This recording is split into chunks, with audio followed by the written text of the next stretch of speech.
There's nothing more American than triple denim in a pickup truck. Unless it's Japanese denim and a Japanese pickup truck. That's the 2025 Toyota Tundra. This is Dad Drives on Hot Cars. I'm Bradley Hasemeyer, a father of two and a car enthusiast just like you.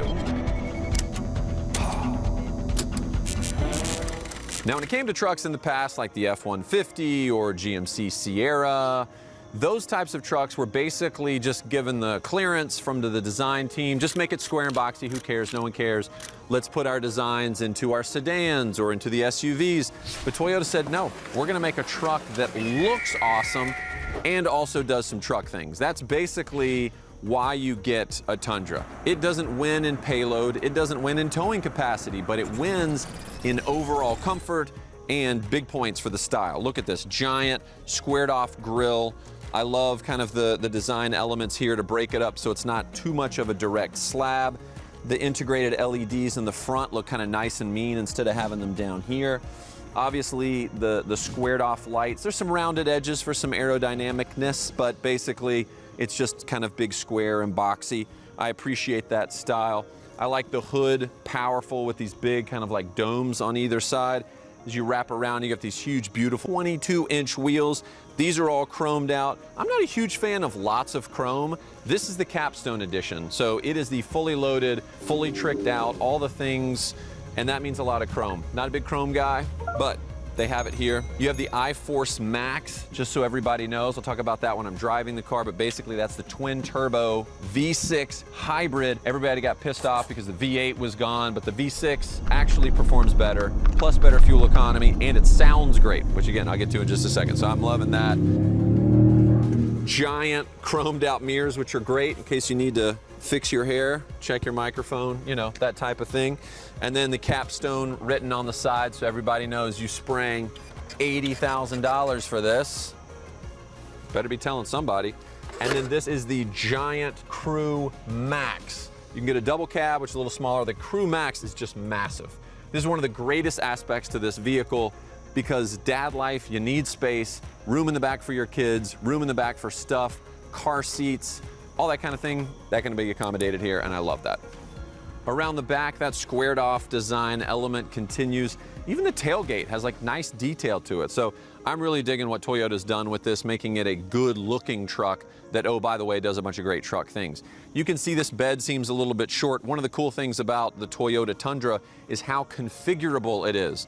You can have a short bed, you can have a long bed, you can have the hybrid engine, you can have the standard engine, you could have a double cab, you could have a Crew Max, which is like the huge cab. You can go two-wheel drive, you can go four-wheel drive. You can mix and match most of those combinations, which is pretty cool because not everybody needs four-wheel drive. Not everybody needs a huge truck bed. I prefer a smaller bed with more room in the back because that's ultimately where my dad life is.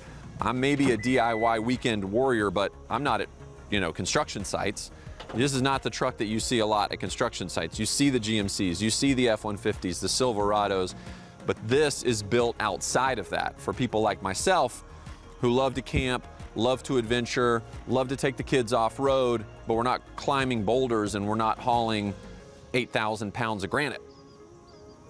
Too old for that.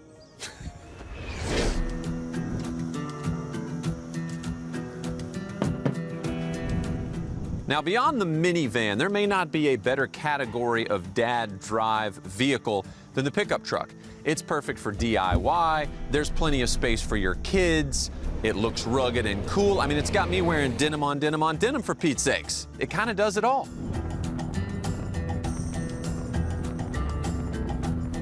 Being that this is the Capstone trim, you get inside and you're surrounded by as much truck luxury as you can get. There's American wood on the front here. It's open pore, it's beautiful. You've also got accents to it on top of the cup holders, on top of the storage area here. Really nice leather, two-tone with like a cream and a dark gray, which is nice because I like the cream, it looks good, but you know it's gonna get dirty and it's gonna start scuffing up because you're wearing your jeans, your raw Japanese denim, and it's gonna start scuffing. So they've already made that gray, which is nice. They massage. There's not a lot of pickup trucks out there with massaging seats. I don't even know if there's one. Well, there is one, this one. Massaging front and passenger seat, amazing. Heatilated? I think I just made that word up. Heated and ventilated together, that's heatilated. Let's start using that. Heatilated seats in the back, so your kids are gonna be happy, which I love, of course. The layout in here is very nice. They cater to dads who don't want to spend a lot of time on the screen. It is a nice screen, 14-inch, very easy to use, crisp, clear, wireless CarPlay. The standard versions get 8-inch, but this being Capstone is upgraded to 14, which you can get on other trims as well. This also has the 12-speaker JBL system with a sub and an amp, so it sounds really good, a little bit of trunk rattle, which I love.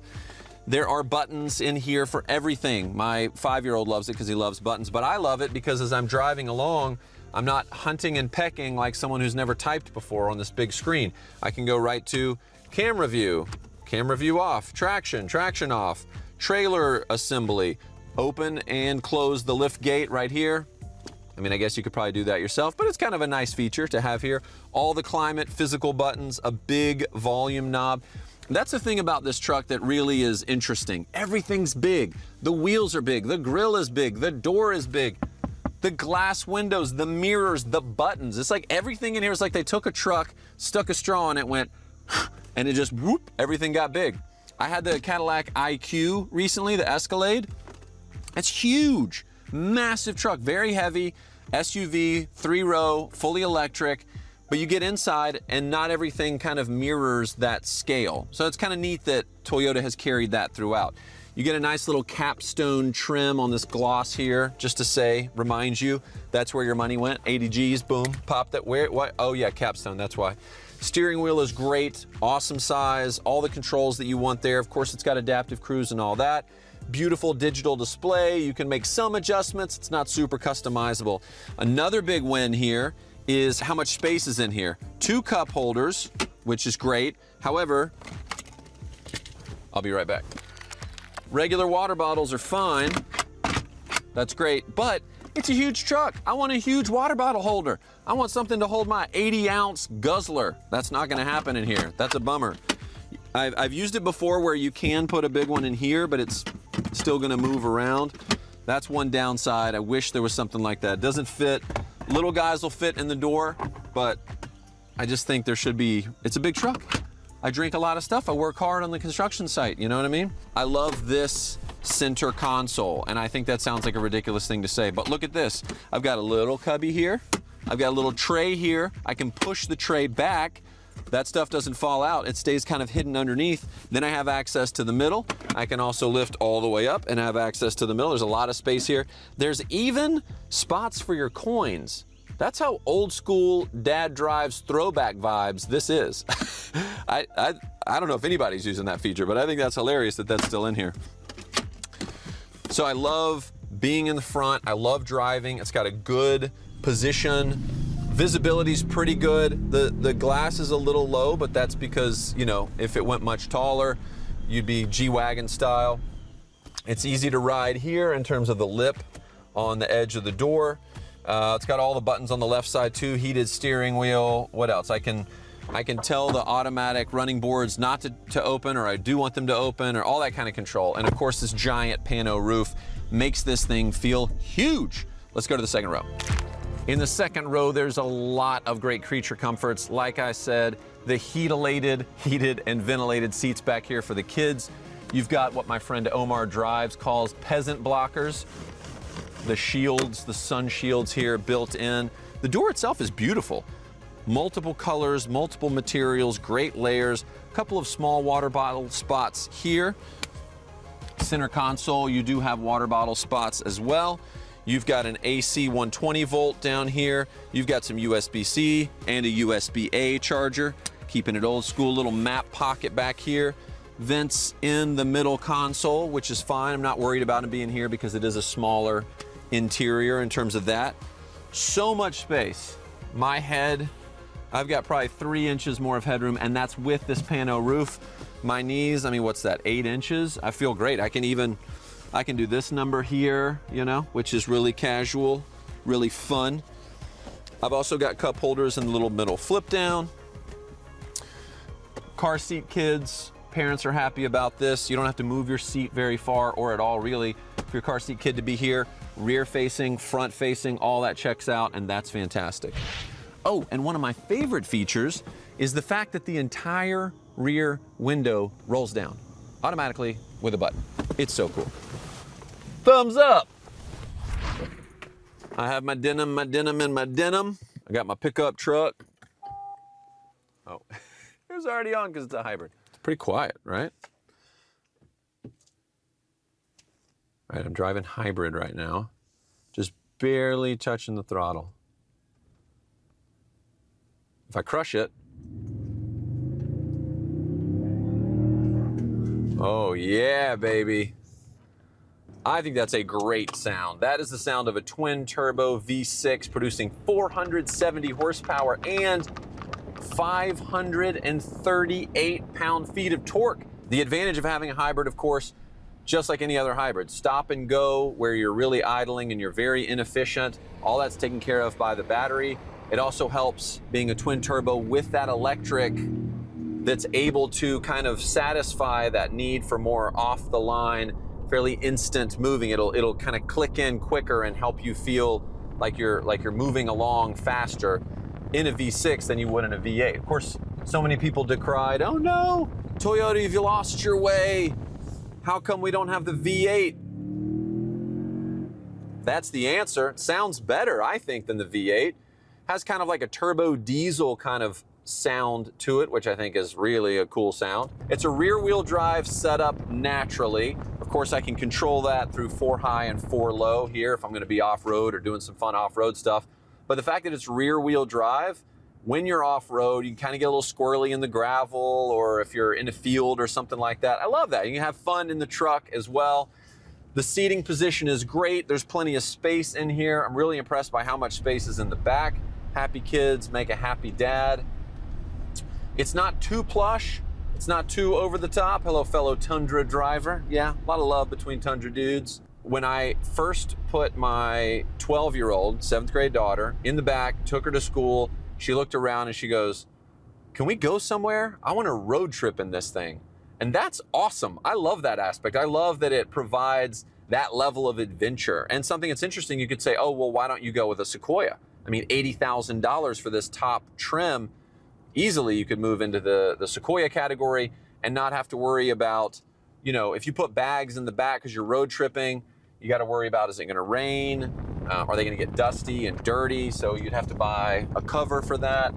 But that takes up some of the space that normally you could flip down a 3rd row seat if you had a Sequoia or something like that.